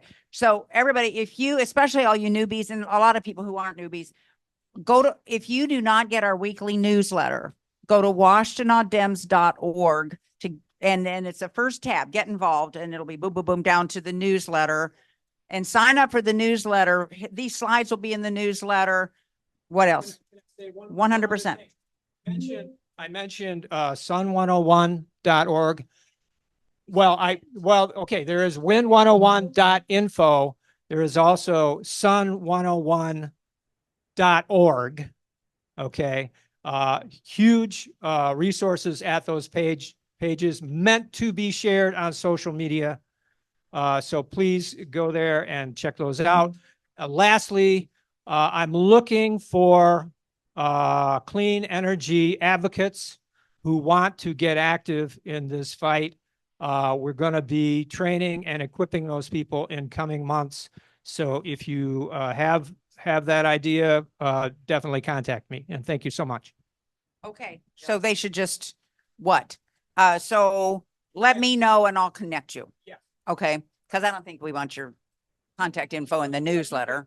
You can contact me through either of those websites. Uh-huh. Oh, okay. Oh, okay. Yeah. Think.org. Think.blog. Okay. All right. Again, we'll put all that info in the newsletter. So be sure to sign up for the newsletter. I know everybody wants to, thank you. If you can make Dems dance bigger, that's so cool. I want everybody to come and celebrate. We have so much to celebrate, right? And we have so much, like, we need to dance together and get our energy out and really celebrate what we've got going on. So make it bigger. There's a sign up link right there. It's Friday, next Friday. And it's a low cost thing with great bands. I want to just call out Nan Plummer, who's holding down signs, another new volunteer who's been absolutely game changer, really great. Now, you know, all of this information we're hearing from Debbie and from Peter about the perfidy and cruelty of the other side is scary, right? And we know that there are some people who might want to make it hard for us to vote. So I'm calling up Rena Bash and Steve Gordon. Stephen Gordon is a voter protection specialist for the Michigan Democratic Party. And Rena is our director of elections for Washtenaw County. And they're going to explain, Rena has brought a ton of assets. They're going to explain how you can help keep elections safe and what this incredible blue state and blue county are doing to keep our elections safe and our election workers. Stephen. Thank you very much. Hi, everyone. The right to vote and to have your vote counted shouldn't be partisan issues. These should just be fundamental expectations for a democracy. But these topics have become partisan, and that, in essence, is why we need to have a voter protection team. My name is Stephen Gordon, and I work for the Michigan Democratic Party Coordinated Campaign. I'm the Senior Associate for Election Administration, and I left my home in California and moved to Michigan just to work on this critical election in voter protection. Yay. Welcome to Michigan. Thank you. We want Democrats to win all across the ballot, and campaigns work so hard to get voters to show up at the polling place. But there's so much more that happens other than getting out the vote. And that's where voter protection starts. Once voters are persuaded to come to the polling place, we still need to work to make sure that they can vote free from harassment and intimidation, and that the voting process runs smoothly and safely and in compliance with all of the latest laws. And after Election Day, as you all well know, we need to make sure that the votes are counted accurately and efficiently. Education is also part of voter protection, because before people go to the polls, it's essential that they know their rights, where and how to register to vote, and where and when to vote, and how to select between the now 3 different ways that people can vote in Michigan. Early voting is new, relatively new here, and there's many things we have to teach people so that they can change years and years of prior voting behavior. And there are so many people involved in in administering the election, and they all need to understand the latest rules about early voting. And Michigan has perhaps the most decentralized voting process of any state. Over 1,500 amazing local clerks actually run the election and handle the vote counting. That's quite different from how other states operate. So there are many more people who need to do things properly for everything to work right. And this also means that there are many more ways for the Republicans to try to cause problems throughout the decentralized voting process. So we're all Democrats here. I'm not going to tell you how things have gone wrong in the past. You know better than I do what almost happened in Michigan. And I'm also not going to harp on the risks that we're facing right now at this critical moment. I want to focus on two things right now.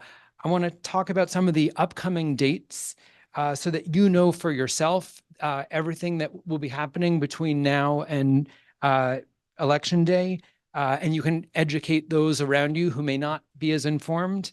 And most importantly, I want to talk to you about the ways that you can get involved and make a critical difference. So we can actually, sorry, the slides are a little behind, but we can go to the next. Well, I can talk without. So here's my information, and we can go to the next. Yeah, so let's these are the stickers that we want to avoid. And let's go to the, so here, let's just talk briefly. I know you're all super sophisticated already. I doubt anyone in this room is not registered, but I just want to explain the rules very briefly, just so you can make sure everyone around you in your community knows. You can register to vote anytime, even on election day itself, and still vote. Michigan has amazing laws on this front. However, it's much easier to register to vote before October 21st. After that date, you need to go in person to the clerk's office and also bring additional documentation. Let's go to the next slide. Okay. Again, all of you, I'm sure, vote regularly, but let's just talk briefly about the now 3 different ways that you can vote between now and November 5th. I'll start with what you can do first. You could vote by mail. You could be done with your whole election before the calendar switches to October. We're expecting that absentee ballots will drop on September 26th. And you can request one today, you'll have it then, and you'll be done. You actually can request an absentee ballot even close to the election, but it gets more complicated, and there's early voting now, which is probably a better option if you want to vote close to Election Day, but before it. So early voting is brand new, and it will run from October 26th through Sunday, November 3rd. That's 9 days, including 2 weekends. So I really, really hope you can find a moment during those 9 days to vote early during that window. It's the same process that you use for regular voting. You get the same I voted sticker, so you won't be missing out on anything critical. The location is different, so you have to look online to find your early voting location, because it won't be quite as in quite as many locations as Election Day. And obviously, you can vote on November 5th if need be. You can vote till 8 p.m. And even if you're in line at 8 p.m., if there's a line that takes till midnight, you're still allowed to vote. So bring a jacket, bring snacks, and stay in line. But I highly recommend that all of you vote early or vote by mail so that you are free on Election Day to help other people vote. So let's talk about how you can help. It will take all hands on deck for Democrats to win the way we want this November. And voter protection is a critical way that you can have a meaningful impact and do something really important this cycle. And there are roles for everyone. and many different ways that you can get involved. You don't have to move across the country like I did. You can probably drive 10 minutes to a local polling place, or you can even work from home and do virtual roles that have a tremendous impact on the team. When you can start today, and I'm going to show you in a minute how you can sign up. There's work to be done in the remaining 60, however many days we have. There's roles during early voting, there's work on election day, and there's even work to be done during the 14 days after the election while votes are counted. So perhaps you can do some of all of those things. I'm going to tell you about a couple of the most important roles that you might want to consider. Poll challenger is really the most important thing. And it's a strange term because you are not going to be challenging anyone. That's what Republicans do. It's not what we do. You would be the eyes and the ears for the campaign on election day or during early voting at a particular polling place.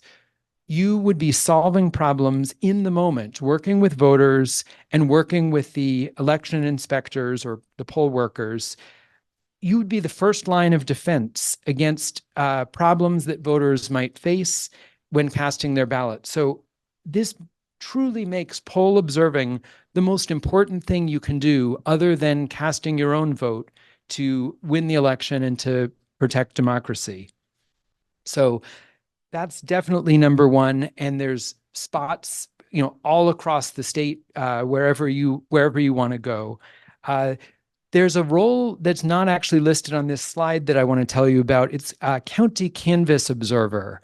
That happens after election day, and it involves observing the counting process to make sure that everything is handled properly and that the Republican challengers don't do anything, that's, well, they will do things that are unexpected, but we want to have eyes and ears to make sure we know what those things are right away. You might think that the election ends on November 5th, but that's in some ways just when the problems start, and that's when we need extra help. You can take this role on in addition to something, of course, before election day and on election day. And then finally, the bottom, volunteer recruiter is a huge role and critically important because something you can do from home, on the phone, on your own time, and amplify the efforts of everyone else by bringing more people onto the team to do this work. So let's go to the next slide. Mention the number, the hotline number. Yep. Everyone should know. Yep. We absolutely will. So normally, if you're giving a presentation, people pulling out their phones, is a sign that, you're boring them. Right now, I want you all to take out your phones and use this QR code to go to this website. This is where you can sign up. You can first see all the options, but you can sign up and express your interest. You're not signing in blood. This is not an exact day that you have to commit to the work, but this form will let you see all the options, enter your name and phone number and email, and someone from the campaign will get in touch with you and talk to you about where you want to work and get you trained and get you involved. Because again, we need, on election day, literally thousands of poll observers across the state, making sure that we have eyes and ears on what is happening. If your phone doesn't, if camera doesn't work, it's michigandems.com/voter protection. That is the website to go to. And so, yeah, I really hope to see all of you in the field between now and November. And there's maybe one or two more slides. So here's my email. If you have questions after today, and I'll take questions in a moment. If you have questions after today, I'll be happy to answer them and to connect you with the right people from the campaign if I can't answer. As this gentleman pointed out, go to the next slide. we have a hotline, a statewide hotline. And actually one of the, this is where voters from across the state can call to get guidance about what they need to do to register, where they need to go to vote, how they need to vote, because people have questions about documentation and IDs, and the experts, so you could actually be one of the experts. That's another one of the volunteer roles, is working on this hotline. We would train you, give you the information that you need so that you could directly help voters one by one. And this election is going to be so close that every vote that we can make sure that the voter gets over whatever obstacles are blocking them, that's going to make a difference. So, and you can use this hotline if you have any questions about your own voting process, and share it with all your friends. And I think that's my last slide. So it looks like there's a question here.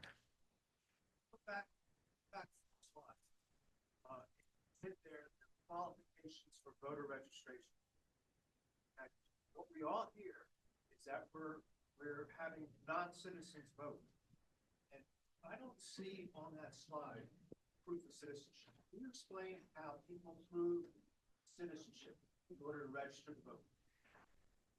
I don't believe that you have to prove citizenship to vote. That's not one of the requirements. You have Signing affidavit at the very top of the voter registration form. Yeah. It says, I attest I am a citizen of the United States. I attest that I will be 18 years of age on election day. This, Rena's the expert. That is right. So it's your signature that's proof. Yeah.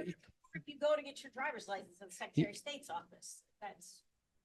Can non-citizens get driver's license in Michigan? Yes, but they're different. They show that they're non-citizens. It's just like the absentee ballot. The proof that it's valid is your signature on the envelope. Yeah, my understanding is that there's often Republican kind of scare tactics about, people voting who don't have the right to vote, or people who are voting who are dead, and people are voting twice. These things are so marginal, so rare, or bordering on zero. So, yeah, it's part of the Republican strategy to foment fear, but it's not a real problem. In the back.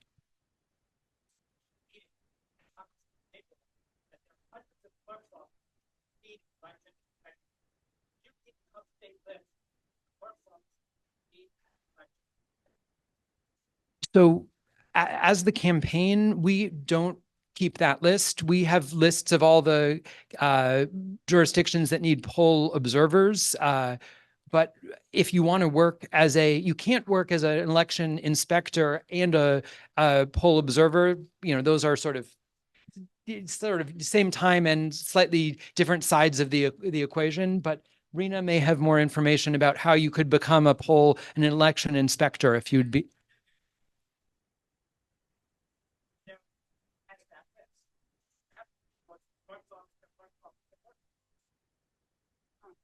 State. It's on the state website. Oh. Michigan Secretary of State's office has a, oh my, Trish, what's it called?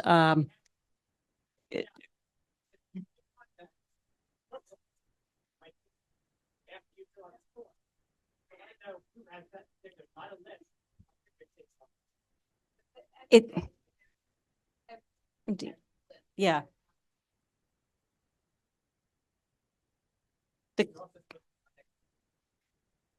Yes. Yeah. I will tell you as a clerk, right? Yeah. The clerks have access to that database. When you go onto the Secretary of State's website and sign up to work elections, the clerks the state routinely reminds the clerks, if you need election inspectors, please access this list. And I personally have done so. The problem in Michigan, and we should move off of this topic, is that Republicans no longer want to work elections. And that's a fact. I know I hear from clerks of other parts of the state. even in very red areas, they have Democrats that are volunteering to work in elections and Republicans are backing out. Hold on one second. Yeah, it has to be on, we're on Zoom too. Okay. I just want to let everybody know that you hear a lot of rhetoric about this. You got all these immigrants that are coming in and they're not registered and they're voting. Okay. If you want to see how it works, become a poll worker. I can tell you I've been a poll worker since 2016, and there is no way on God's green earth that you're going to have somebody come in. I've seen it. It is checked, double checked, triple checked. Everything is accounted for. Every ballot's accounted for. Every zip tie is accounted for. Nobody leaves at the end of the night unless everything balances. And every name on there, it's got to be checked. I've seen it, and there's no way. I mean, I would bet my life on it. I thought, oh my God, this can't be that secure, but it is.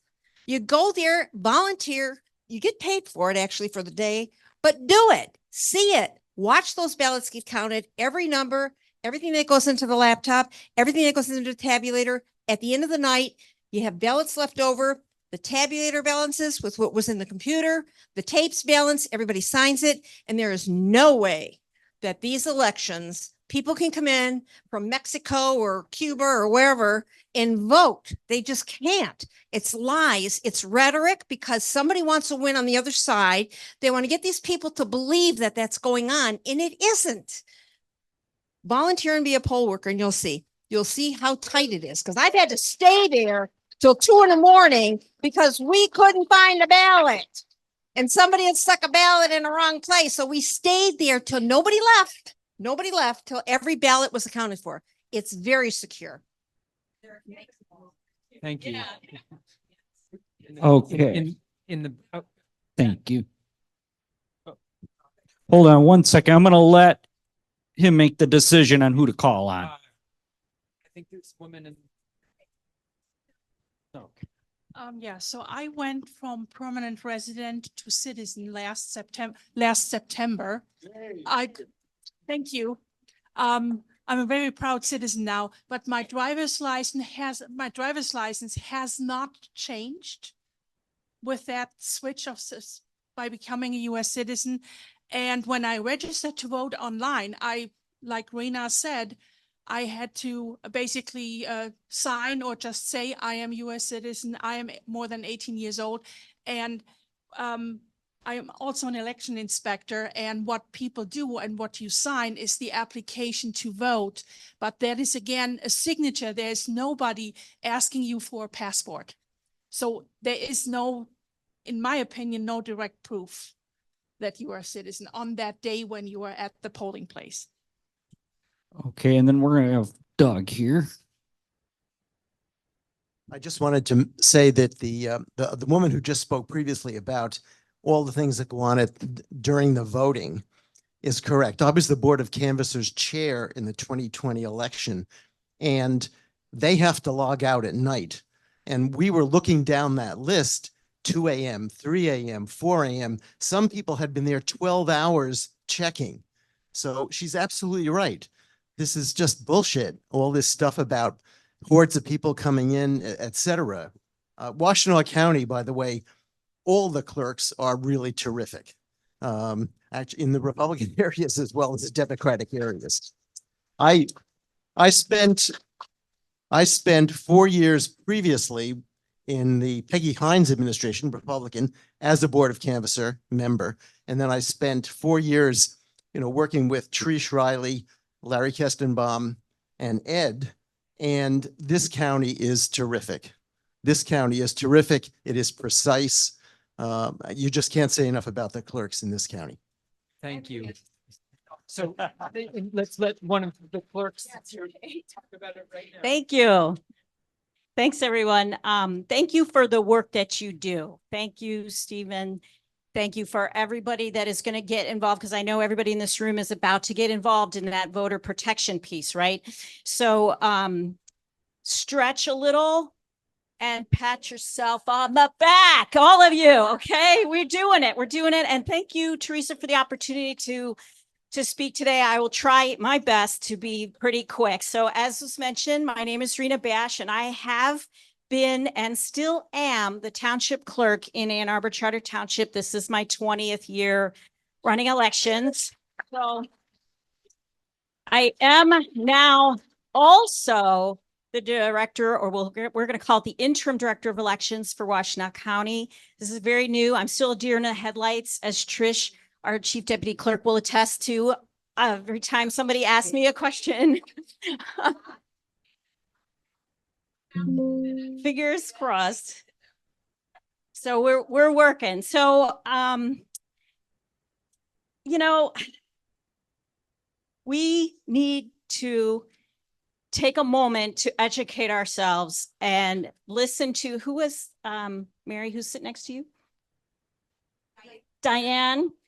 Michigan elections are totally secure. I want you to take a moment to educate yourself with this lovely panel. I hope you already had time to take a peek.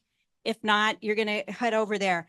We have to help people believe in the security of elections. We in this room, you are all community leaders, you are all community activists, and you have the power to help restore trust in elections and to assure people that everything is secure. So now I'm going to take a moment to say what we at the county do to make sure that voters are protected and elections are secure.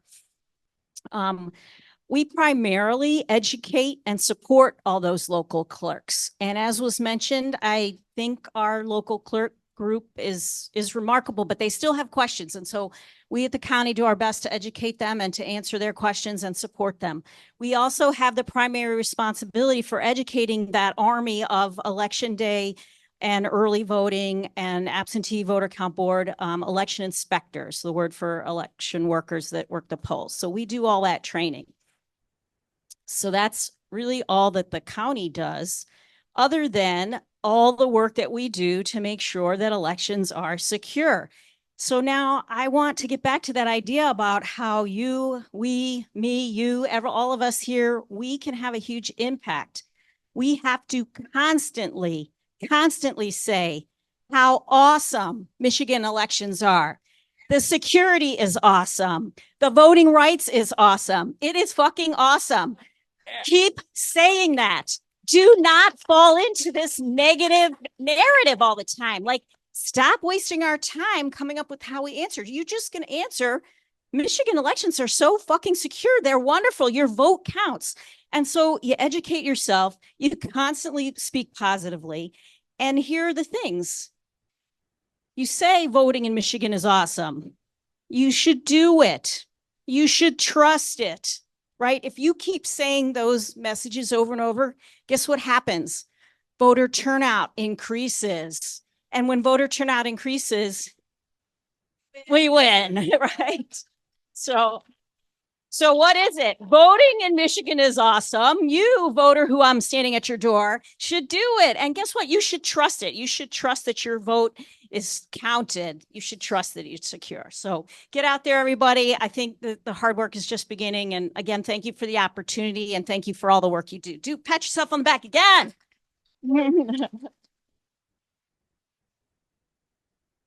Thank you so much. We are in such great hands. It's time to go, right? It's game day. It's sunny out. Well, sometimes on and off. Come and dance. Come and dance next Friday. It's going to be so fun. It's going to be just a ball. We're just going to let our hair down, pat ourselves on the back, pat ourselves maybe other places. So just have fun. Don't leave here without visiting a QR code wall, okay? There's everything you need to sign up is on those QR codes to do anything. Any last comments, questions, urgencies? Oh, wait. Corrine Moore, stand up. Corrine, say the position. Corrine's going to be a judge. Everybody just needs to know her name. Corrine Moore, which, I'm sorry, fifth.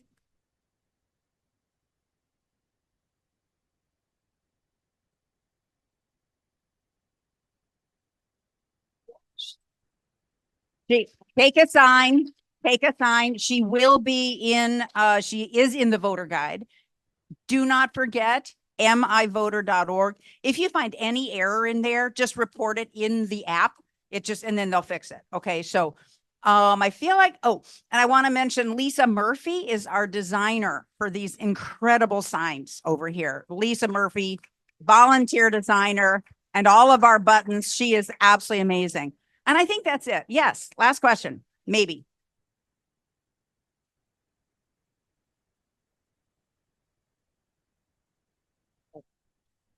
No.